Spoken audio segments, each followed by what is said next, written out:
राम राम. आज जरा थोडंसं मन मोकळं तुमच्यापाशी करावं वाटलं बरं का. कर ना, बोल.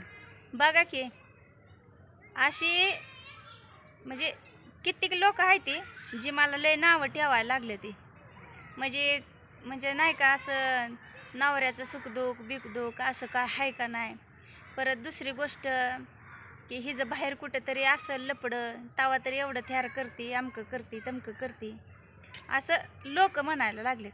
हम्म, मग मला काय म्हणायचं आहे मॅडम, हम्म, मला माझ्याच जातीत दिलतं मांगाच्या आणि जातीत देऊन 4 माणसांनी मला जमवलं होतं माझं लग्न. हम्म, आणि पोतभर अक्षदा पडला होता. हम्म. 100-150 माणूस लग्नाला आलं होतं बरं का.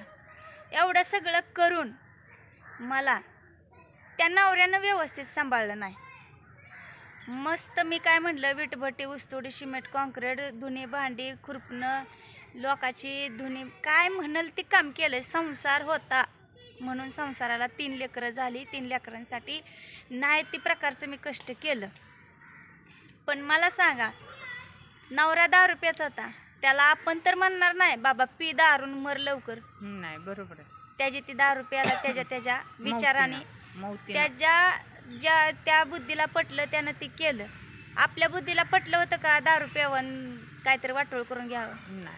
किंवा आपल्याला तरी वाटलं का की आपण काहीतरी हातानं कुणाचा तरी वनवास करावा. नाही.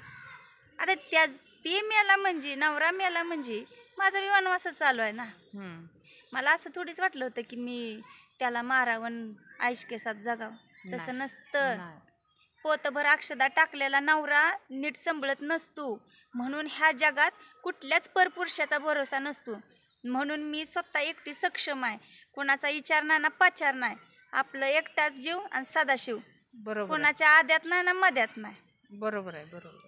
पण लोकालाही पटत नाही. जरा जवळ कोण जरी दिसलं तरी त्याच्यावरच संशय घ्यायचा. नवरा घेऊन दमला, आता लोक घ्यायला लागली संशय. नशिबाचा खेळ आहे आपल्या, नशिबाचा म्हणायचं आहे बघ. नशिबाचा तर खेळ आहेच की. पण मी काय म्हणते, जरा एखाद्या महिलेविरुद्ध किंवा एखाद्या महिलेच्या चारित्र्यावर बोट उचलण्या अगोदर तिचं आपण बॅकग्राऊंड बघायचं. बरोबर आहे. डोळ्यानं काय दिसलं तर म्हणायचं. हो, बरोबर आहे. सहज रस्त्यानं जर 2 कुत्री चालली तर ती त्याचं लिकरू पण असू शकतं, हो, जी मोठं झालेलं असते. हो, बरोबर आहे. म्हणून कुणाला कुणाचं काय संबंध जोडण्या अगोदर त्याचा विचार करायचा असतो लोकांनी, मग बरोबर आहे, म्हणायचं बरोबर असतं. आहे. कोण कुणाकडे येतं कोण कुणाकडे जातं. बाबा येते ती जाते ती ह्याचा अर्थ ती तेवढ्याच विषयासाठी येत नसते. ती बाकीच्या पण गोष्टी असतात.